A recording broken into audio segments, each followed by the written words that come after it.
Rabbi Michael Paley serves as the scholar in residence at the UJA Federation of New York. I was about to graduate from college, Brandeis University, Jewish college, and I studied physics in college.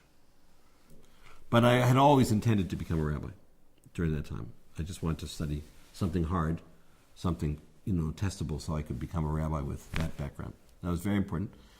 But when I was 21 or so, I began to have real doubts about it. Sfekas b'emunah, I would suppose, is the right phrase for it. So I went to Zalman and said to him, I'm going through this.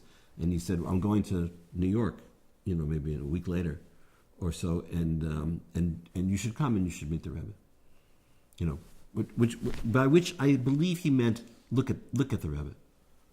I don't think it wasn't a yechidus, I wasn't a chassid and it wasn't a yechidus. And it was in the hallway, So it was there that I encountered him.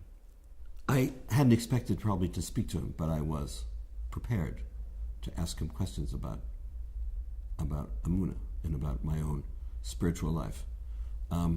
But when I just was there, and he came over to me, and which shocking, I remember his eyes and his enormous inner power and intensity, and that this was going to be a real moment for me. And it's very quick, right? The moments are all very quick, but they felt very long to me. And he just asked me about, did I think that protons decay? Right away. He didn't ask me my name, and he did not ask me what I was studying, and he didn't ask me where I was studying, and he didn't ask me what my intentions or pursuits were. No questions on my part. And then he wanted to know about neutrinos and why I thought they spun in a counterclockwise way. Just questions like that. I knew all the answers to these questions. They were not, I don't know if I know the answers to the questions really, but I could answer them. There were no questions that he asked me. They were kind of at the engineering level of physics. They weren't, questions beyond me. But he asked me them very quickly. And I no longer started to say, I hardly spoke, I gave nearly a syllable.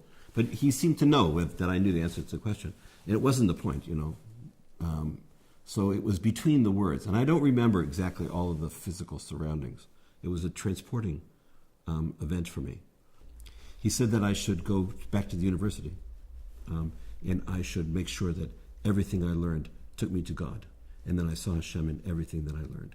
And if I didn't find Hashem in everything that I learned, then I should search harder and I should make sure I only studied things that would take me to Hashem.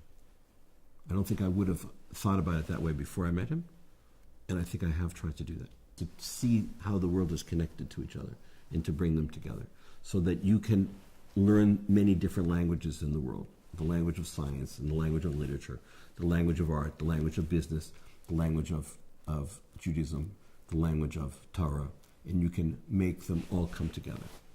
And to make that bundling is the critical thing to do. So for me, it was an incredibly powerful experience.